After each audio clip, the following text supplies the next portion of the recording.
te raconte tous les accidents que j'ai eu en leçon de conduite avec des élèves. Donc au total, j'en ai eu trois accidents. Alors à savoir que je suis moniteur depuis 2017. Donc le tout premier, en fait, ça faisait pas longtemps que j'étais moniteur, ça faisait quelques mois. Et en fait, j'étais avec une élève, une petite jeune qui était en conduite accompagnée, elle finissait sa formation. Et un soir, je me rappelle, il faisait nuit, il pleuvait, tout ça. Et on arrive sur un giratoire. Et donc on arrive tranquillement et tout ça.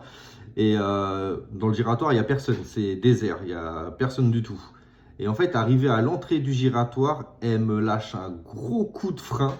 Le type qui est derrière nous, il nous rentre dedans. Et du coup, bah, pas de distance de sécurité, rien du tout. Il n'a pas anticipé. Donc les gars, quand vous suivez une auto-école, elle peut faire n'importe quoi, la personne. Elle peut freiner à tout moment. Il faut savoir que quand la personne, elle freine, le moniteur, il peut rien faire. Ok, c'est terminé, fin du game. Une fois qu'elle a freiné, elle a freiné. Ensuite, le deuxième accident que j'ai eu, donc j'étais, pour ceux qui connaissent, j'étais sur la route en direction de Saint-Try pour aller à Corbeil-Essonnes. Et donc on arrive, c'est une route en agglomération, donc c'est avant de rentrer dans Saint-Try, juste un petit peu avant de rentrer dans Saint-Try, on arrive, on est sur la route, on roule genre à 70, un truc comme ça. Et là en fait, il y a des voitures qui arrivent en face de nous, qui nous croisent, hein, normal. Et il y en a une qui commence à dépasser tout le monde et elle arrive en face à face avec nous. Et du coup l'élève, elle voit la voiture arriver face à nous, mais il y avait quand même un peu de distance.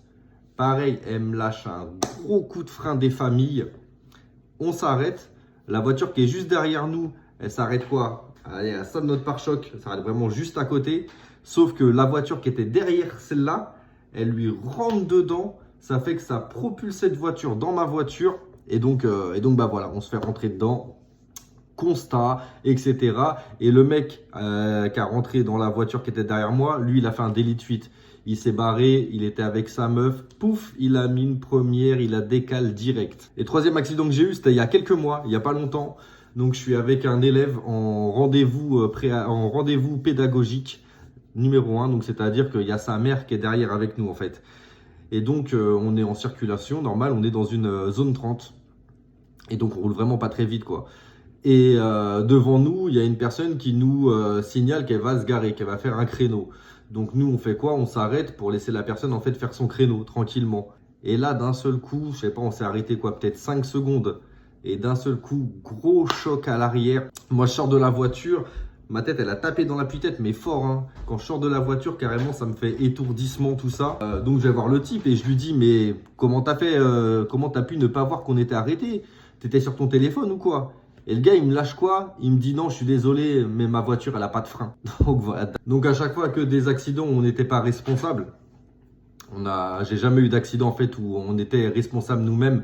Mais message à tous les gens qui suivent des voitures auto-école, gardez vos distances. La personne, elle peut faire une dinguerie à tout moment. J'espère que les petites anecdotes, elles vous auront plu. Si vous en voulez d'autres, n'hésitez pas à me le faire parvenir. Bonne journée à tous les amis. Ciao, à bientôt.